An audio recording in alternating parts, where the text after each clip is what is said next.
Mga pinalangga ko kay Kristo, yari kita diri karon sa ginatawag nga Santos nga Misa. Kagamo ini ang pinakamatahong nga selebrasyon sa aton kabuhi kay kaupod naton si Kristo. Sa ato ko sa Manila, sa San Pedro Laguna, nagamisa man ako sa eskwelahan. Kag lain-lain ganiya nga mga eskwelahan. May ara elementary, may ara senior high school, may ara sang college. Pero makasiling ako, do kamo ang pinakababuot nga akon na misahan. Kaysa nagamisa ako dito sa mga colleges, ang mga bata waay nagapamati. Ano ang ginaobra nila? Ang ginaobra sa mga bata, nagahipon. Gamisa, may mga hipon ang ulo. Nagamisa, naga-cellphone. Nagamisa, bisang gamisa, gahampang magyapon ML. Bisan misa, galantaw magyapon bro sa cellphone. So wala nakafocus ang ila kabuhi sa aton Ginoo. Gani masubok batyagon nga ang mga kabataan subong wala na koneksyon sa aton Ginoo. Mamangkot ako karon sa inyo. May connection pa kamo sa Ginoo? May connection pa kamo ay? Sige. Pero kapangamuyo kamo. Sino dili kapangamuyo? Sino nagapangamuyo antes magtulog? Anis din ha? Anis yan? Sino pangamuyo tapos pagkabugtaw? Lipat iban. See? Sino nagapangamuyo antes magkaon?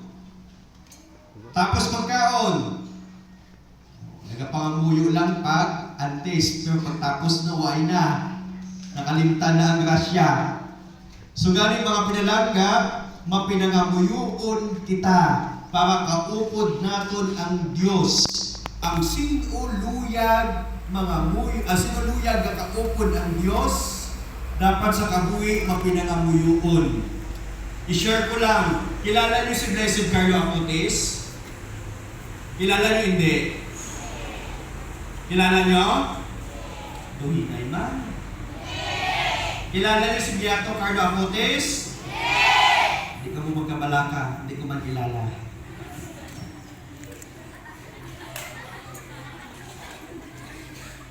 Tandaan niyo Tandaan niyo ang kabuhi ni Beato Carlo Acutis. Isa-isay ko ang kabuhi ni Beato Carlo Acutis kay makabulig si Beato Carlo Acutis sa aton.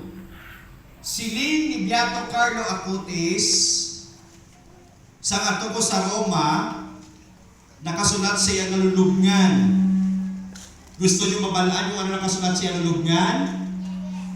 Sino gusto makaibalo, di ba? Daw ng kamot. Amo ini nakasulat sa nalulubngan ni Beato Carlo Acutis. Siling ni Beato Carlo Acutis, the Eucharist is the skyway to heaven.